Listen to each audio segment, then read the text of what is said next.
The Imperium is a big thing, and I really kind of want to make that known before I start this video. Like, it is... When I thought about my video of describing the warp, I feel like it was more nebulous because... Or not more nebulous, but more understandable, because a lot of the warp is I can go, oh, well, you know, it's whatever you believe, and it's your thoughts that go with that. The Imperium does have set rules, but it is such a bureaucratic nightmare that describing it properly is very hard. But that's what I'm going to try to do. I'm just going to try to explain the Imperium and how it functions. And the first thing I kind of want to throw out the window is the Imperium is run on this structure right here. It has the Emperor at top, and then High Lords, and then all the Adeptus, and the Mechanicus, and the Inquisition. They only answer to the Emperor themselves. This is true in the vaguest sense. This is the equivalent of a 5-year-old learning about the 3 branches of government. It is... It does go over their kind of responsibilities and abilities of what each thing is, and what, you know, what part of the government each factor is beholden to. The only problems with this is the Emperor doesn't exist in a, you know, active sense of the government, so that means that this is just a bunch of empty lines going nowhere. So we have a bunch of factions which are independent with no one to answer to but themselves and their peers, and the Imperium kind of works on a fighting faction basis. Alright, let's get down into it. I also want to get this kind of clear. This is pre-Guilliman that I'm going to be talking about a lot, because in modern day 40k, there is, you know, a biggie, and that's Guilliman. Of course, he's called Regent, but for all intents and purposes, he is the top guy. He has the Custodies support, he has the High Lords support, and the High Lords that didn't support him, well, they're not around anymore. So it is Big G that runs the Imperium right now. And not even the Lions kind of making a big fuss about that, because they haven't met yet, so I can't talk about that at all. So first, let me tell you, there's a lot of departments in the Imperium. Actually, there's probably a bureaucratic infinite number of departments, because they circle right back around, and all the departments will have names for each other's department that don't exist anymore or are planning to exist, but because of corruption or just laziness or just file mismanagement, because we're running a galactic-sized empire on parchment paper, so we're just going to go over the big ones. I'm not going to mention the Adeptus Bread Standards Divisio of Augustus Necromundus Sirio, because genuinely a lot of these departments truly are very specific and maybe only beholden to, if not a segmentum, a single sector, or even a single system. So we gotta stay focused. Anyway, let's start with the big one, and one that I personally believe is kind of the big runner of the Imperium and what keeps it the most together, which is the Adeptus Administratum. And I know I just spent kind of like the first couple minutes of this video crapping on the Imperium's bureaucracy and how, like, you know, it doesn't work and how it's horrible. Well, this is where I immediately go back on that. This is the one thing the Imperium does extremely well, with having slower than light speed communications through thoughts, that they are able to have a vague sense of numbers to begin with, is a, you know, I salute them, the Administratum. They work very, very, very hard. Of course, everyone hates them in universe because they're pencil pushers, and, you know, everyone else is either a 9-foot space marine or a Catachan doing push-ups over a hive tyrant, but truly they are what gets the Imperium done. They're the paper loaders. They're the ones that say, hey, we need some food supplies here for colonization effort we found. Send this out, redirect food from here. Alright, move this regiment over here. The Astra Militarum is going to run into ammo problems after its crusade. We need to make sure we have those guns ready. Oh, the Imperial Navy needs some extra ports built. Well, this planet seems like it's good. We're going to start building those there. We have a 50-year plan in the works, and hopefully we get it all done. oh, and the last 50-year plan turned out perfectly, let's all celebrate, and we're going to eat cornstarch. We're going to eat corpse starch in the break room today, guys. Good work. This is the spine of the Imperium. If it was not for the Administratum, the Imperium would collapse. And a lot of people like to say, oh no, if the Adeptus Mechanicus wasn't there, the Imperium would collapse. Yes, a lot of factors go into keeping this Imperium afloat. But of the strongest pillars of the Imperium, I believe that the Administratum is quite possibly the biggest one. And of course, it may actually be too big, holding way too much weight, because really, a lot of this should be just down to local jurisdiction. However, the Imperium is also a religious nightmare, which means it needs to have its hand in everything. It overreaches, it micromanages on stuff it really shouldn't, and then it undermanages stuff it really should, because people forget to file it, stuff is forgotten. There's probably a lot of stories of Administratum clerks putting entire planets in a cabinet thinking, oh, I'll go label that tomorrow, and then, you know, a riot happens, he dies, and that never is grabbed till 500 years later, where you find, oh, we have an entire hive world full of space marines, just waiting for, you know, the all clear to start deployment. This will happen multiple occasions throughout 10,000 years. Of course, it gets worse as the Empire continues, especially after the Age of Apostasy, where we had a big civil war of the Imperium, and all the factions were kind of thrown up in the air and had to reinvent themselves. Anyway, the next one on the list is going to be the Adeptus Mechanicus, which is very strange and disconnected from the Imperium at large. Really, it's more of two empires that have formed a co-signature together that, hey, we supply this, you supply that sort of deal. And the Adeptus Mechanicus definitely stands better on its own than the Imperium stands on its own, because if no Adeptus Mechanicus, Imperium doesn't have tanks.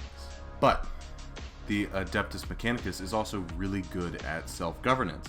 It stays true to its oaths. It will usually, you know, make sure that everyone gets their weapons, because it's seen as a holy journey for them to supply the weapons. And the Adeptus Mechanicus isn't stupid. Unlike what a lot of the books portray them as, where, you know, they'll be on a quest for, you know, we need to stop X enemy, and then the Adeptus Mechanicus will hear, oh, there's, you know, a piece of small archaeotech that, you know, may increase productivity by 0.002%. I need to go risk the entire mission to go get that. And while that sounds like, oh my god, this dude is risking everything for a piece of lost technology that may not even be as good as it is. For that, I argue that the Adeptus Mechanicus should do that every single point it gets. Their quest is very good, because when they find these STCs, the Imperium works on such a massive scale that 0.002% is trillions of tons of material. It is millions of lives. It is everything. The more efficient and the more advanced the Adeptus Mechanicus are, the better it is for the Imperium. Of course, they're in a constant state of decline, and there's a theory if the Adeptus Mechanicus is actually in a constant state of decline, or if its members are just fighting so much with each other that none of the technology is being shared around. I personally like to think that no, we are actually just, you know, slowly losing technology and all that, and that there is no stopping it. I like that. That's a bit more grimdark, but it would be a lot more funny to me for just, you know, yeah, we have all the Dark Age technology, but, you know, it's held by 12 tech priests who all hate each other and won't speak. So if they came together and worked together, it would be, you know, all good, but they don't. But, you know, they treat it more as a religion than a organization, which I need to make very clear. It is a religion first and a R&D department second. It worships machines, it maintains machines, it does not create new machines. Now, it will create new tanks, guns, bullets, things, but it does not innovate, it does not design, it does not do this.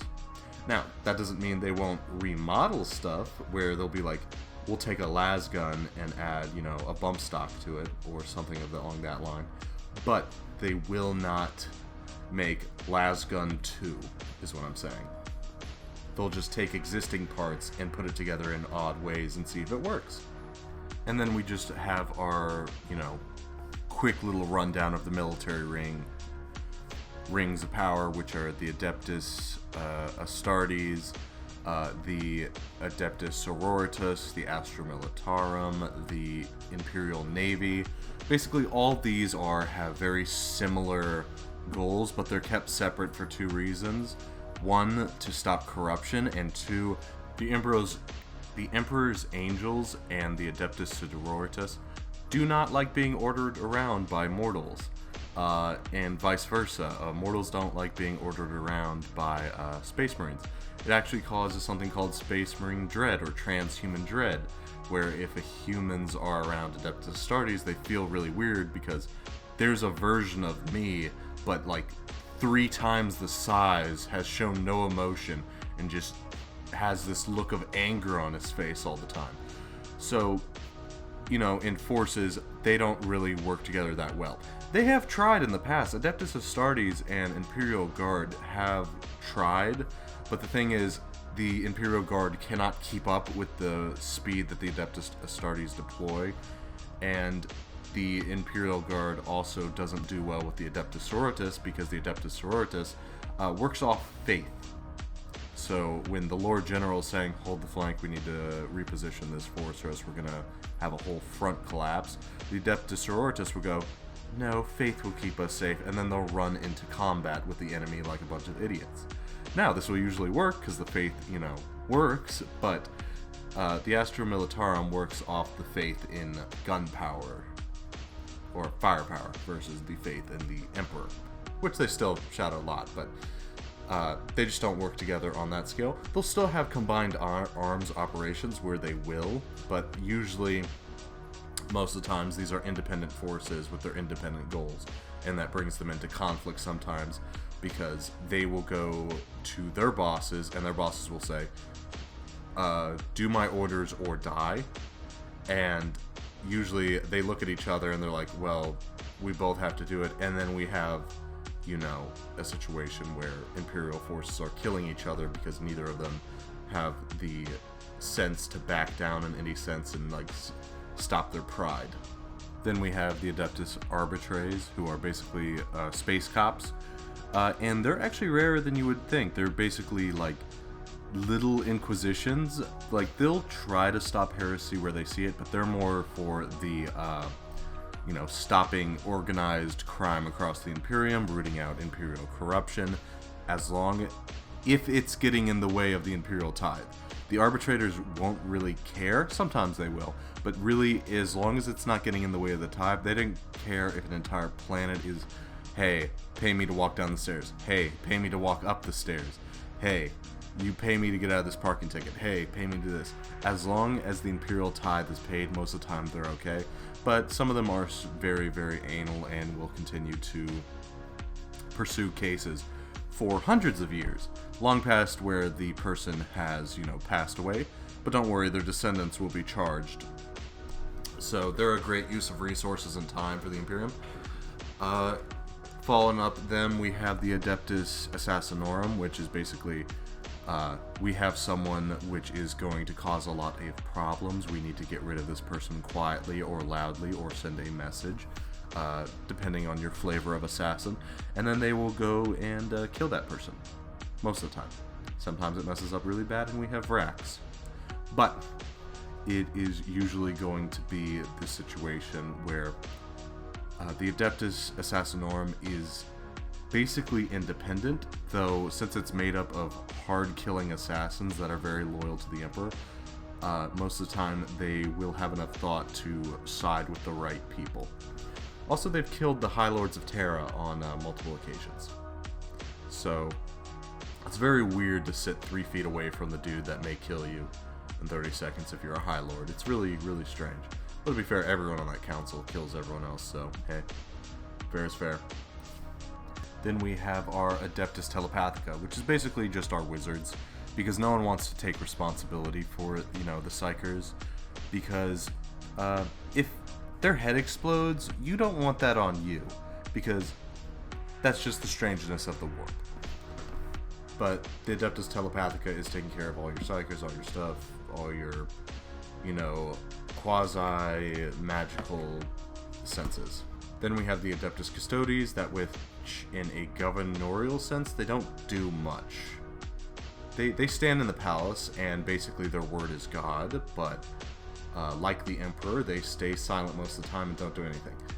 Their main things they've done in politics is bring the Sisters of Battle in during, the big evil dude during the Age of Apostasy. They brought a Sister of Battle in and said, basically, hey, he's evil, don't work with him. And they, they gave their support behind Guilliman, which is, giving Guilliman his most, strong claim to imperial authority, which is the blessings of the Adeptus Custodes. If the angels of God, the ones that stand by him all the time, are saying, yep, this is good, you kind of have it going on, basically, in the world of politics of 40k. And then, of course, we have the big I, the Inquisitions.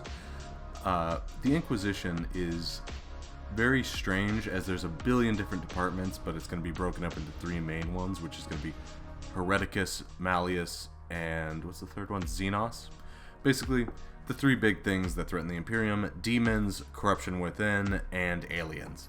So, they're going to have also three forces under each of them, which are going to kind of be their main person. For Hereticus, it's the Sisters of Battle. For Malleus, it's the Grey Knights. And for Xenos, it's the Death Watch. And they also don't get along with each other at all, because they all believe that, no, this is the real threat.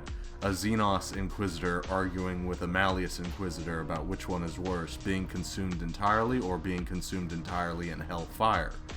It's very, very, they don't get along, and having absolute power doesn't really make you an absolute good guy. They do mostly the trolley problem, but, the people on the tracks, infinitely, there's an infinite amount of people on each track, but, hopefully there's more bad people on one track than the other, and they just flip it from time to time. And then we have the Ecclesiarchy. Anyway, it's the Church of the Imperium. It is going to be represented by preachers, deacons, cardinals, popes, all the different various words for it, represented by, who has the biggest hat. And their basically job is to be the spiritual guides of the Imperium and to make sure that the Imperial faith stays on track. Now, an important part about this is the Imperial faith is basically 2 to 3 things of basically, we worship the Emperor, we do not worship any other gods, and we have a list of saints. And if those saints count, that is up to the Ecclesiarchy to determine. But they will also be the keepers of faith and no men under arms. So sisters work with them very closely. And I believe that's all of them that are of import, because, sure, there's going to be minor ones that are going to have, a whole book about them, but basically those are the ones of import. These are what keeps the Imperium functioning. Now, these guys are not organized at all. None of these factions. Sometimes they attempt to be, but usually they will be not at all. The Adeptus Astartes are probably the most organized of them, because you have to have chapter, this. They have an entire rule book about how it's supposed to be done. Same with all the others, it's just the Adeptus Astartes probably follow it to code the most and have the best standards about following it, because they're transhuman super soldiers who have a personal connection to the regime. Your grandfather is top dog. So, working for Granddad is very important to the Adeptus Astartes, which is biggie.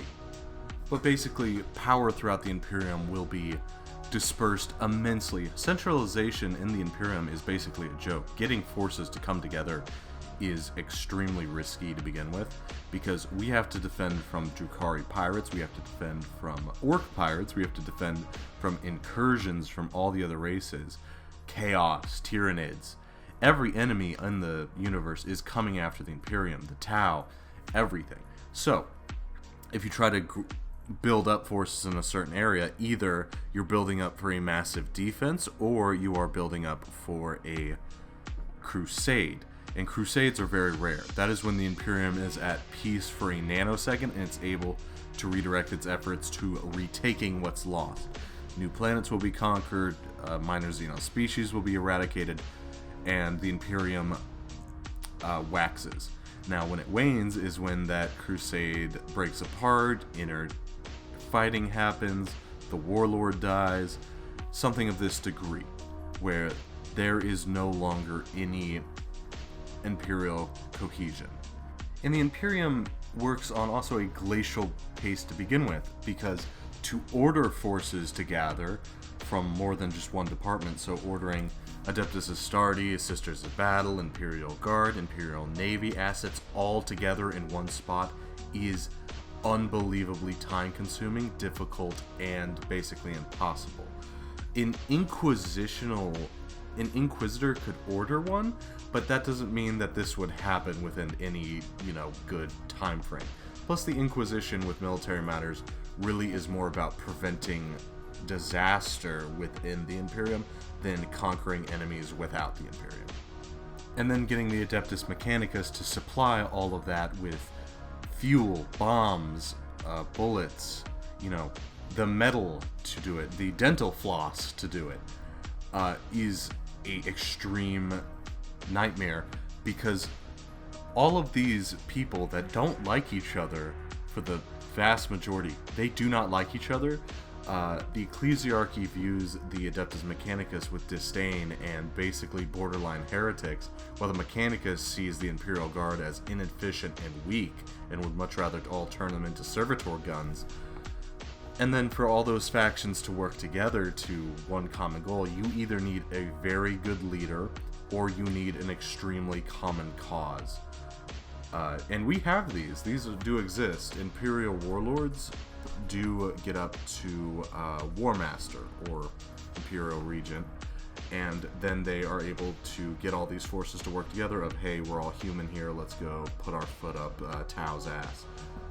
But most of the time, these forces will keep each other at arm's length because they don't trust each other. Because in politics, they all want to basically control everything. They're always trying to get more power for their area. This sector of space is more controlled by the Ecclesiarchy. This sector is more controlled by the Mechanicus. This one is an Administratum stronghold. This one is the stronghold of an Adeptus Astartes chapter.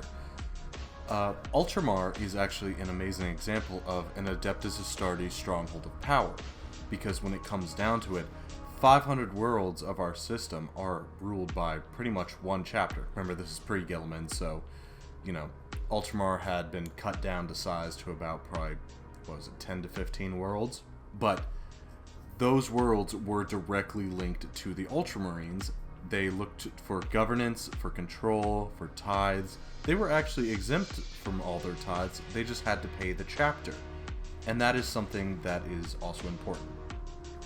The local tithe will go to whatever faction is in power in the area, whereas basically there's state and federal taxes in a way of your local manpower, your local armies being raised, your surplus of food, your agri-world, and your minerals will go to basically whatever the sector command deems, or whoever's in charge of your area deems those resources to go.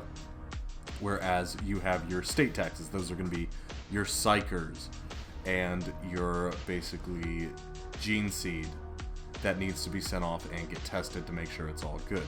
Those are going to be, Imperium-wide taxes where that goes right to Terra. There's also a very big amount of tax on just individuals of quality. Because a planetary governor cannot just send, 500 crappy, malnourished, disabled people and say, there's your Imperial Guard. If they do that, the real Imperial Guard will show up and go, hey, you've been sending not good soldiers. You're going to send better soldiers or we're going to kill you all. And if the Imperial Guard already shows up, they've already made their mind that they're going to replace you. But now I need to go back and do this. It is all of these institutions and all of these factions, for the most part, will not interact with your world at all. Your world is probably just going to be a lone piece of land in the middle of the void that, every 30 years or so a tithe ship will show up, pick up some food, resources, some of your planet's exports, and then it will leave. And that will be the main interaction with the Imperium. Because we have to remember that all of the forces that we see on tabletop or see in video games, like the Cadians, the Space Marines, the Custodes, all of those are Imperial elites. They are rare in the galaxy sense. Most of the time, they will be just sent to the worst, most hostile worlds.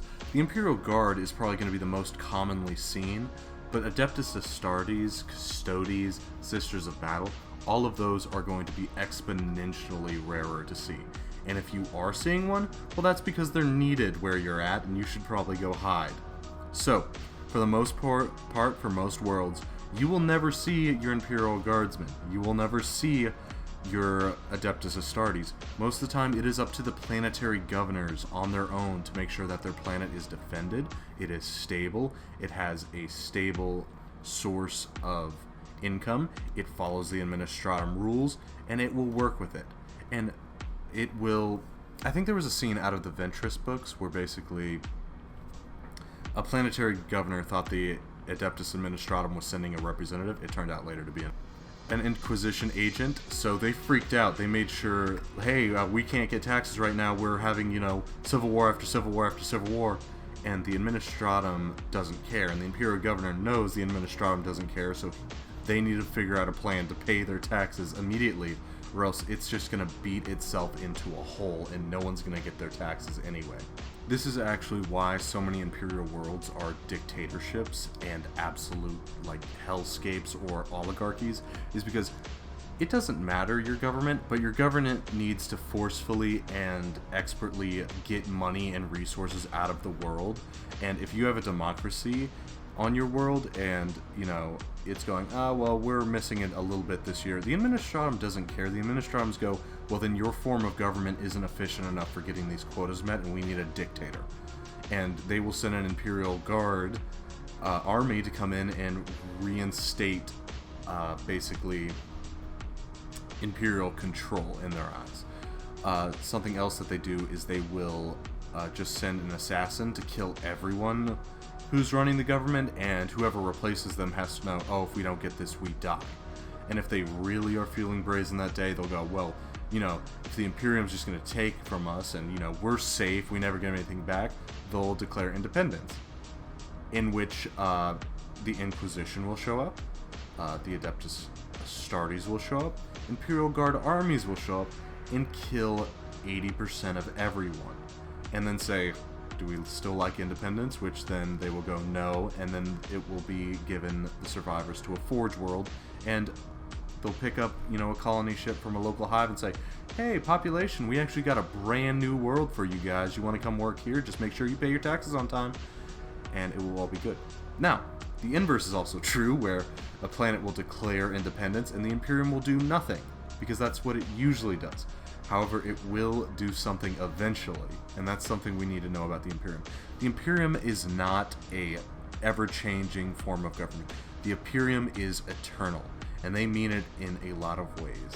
There is no, this is our top guy right now. You have ranks, and those ranks last forever. They don't expire, they don't change, it remains the same. It's a very good strength of the Imperium, but it's also a very big weakness of it. There was one of my best examples of this is in actually the Battlefleet Gothic video game. When Admiral Spire comes out of the warp, he calls up to local command and go, hey, this is Admiral Spire, everyone get together, we're gonna go start fighting. And everyone just does. They don't go, Admiral Spire, that's from a couple hundred years ago, we haven't heard of him in years. Actually, you need to be updated on the new current of events, and your rank changed as, we got to integrate you into the real system. No, Admiral Spire comes in, he has the Admiral, Lord Admiral, and he has the power, thus no one questions him, and he becomes the warlord of multiple sectors. Or at least, multiple sectors where he basically leads as the de facto supreme ruler. Of course, Admiral Spire's goal isn't to play politics on each world, but it's those worlds are feeding into Admiral Spire's campaign as he reestablishes the industries and the factions within, each of these worlds. And this is something that's extremely common with Imperial rule, is while they will try to have proper hierarchy set up where, oh, the Administratum's going to do this, oh, this is going to do this, oh, this is going to do this, a lot of the time it will come down to very strong individual warlords who are activating or active in the Imperium to control those worlds and use their tithes as they see fit. Rogue traders actively have small fiefdoms within the Imperium. Roboute Guilliman had one of the largest fiefdoms within the Imperium. It's a million little tiny states with all their different interests working in the Imperium who work for whoever is the strongest in the area at the time. But yeah, basically how the Imperium functions is it's an oligarchic independent state with several different factions all working towards their own goals, in which they are all infighting, in which they are all looking out for numero uno. And some of them will bend to the greater good, and most of the time their goals do align with the Imperium's interests, such as the Mechanicus thinks there's an STC on this orc world. We're going to go clear out this orc world. That's very good, even though it isn't their primary objective, it still was a good objective. And a lot of the time, it will just be up to the strongest member around the area to kind of understand where resources should go and how it should be allocated. So, an Inquisitor, a Lord General, a Lord Admiral, anything that they can use to basically keep Imperial authority strong. Because that is what the Imperium is a culture when you get to basically a space level. If you're not on your individual planet, if you grew up in the Scholar, it will all be very standardized. It will all be very similar. So, we have to basically all work together to get it to the strongest faction in 40k. And yes, I do mean the Imperium is the strongest faction in 40k. If it's all working together, if all people are, it is great. Now, the problem is, they don't all work together, so its strength waxes and wanes, depending on who's working with who. It's the same problem the orcs actually have, is the orcs would be super, super strong if they all work together, but they don't, so that's never a problem. Anyway, let me know what you all think. I may make a part 2 going on specifics, but this was just me trying to put in words what I think the Imperium works like. It definitely took a lot more brain power than the Warp, which really shows you how absolute dog their Excel spreadsheets are. So leave a comment what you guys think. Have a good one.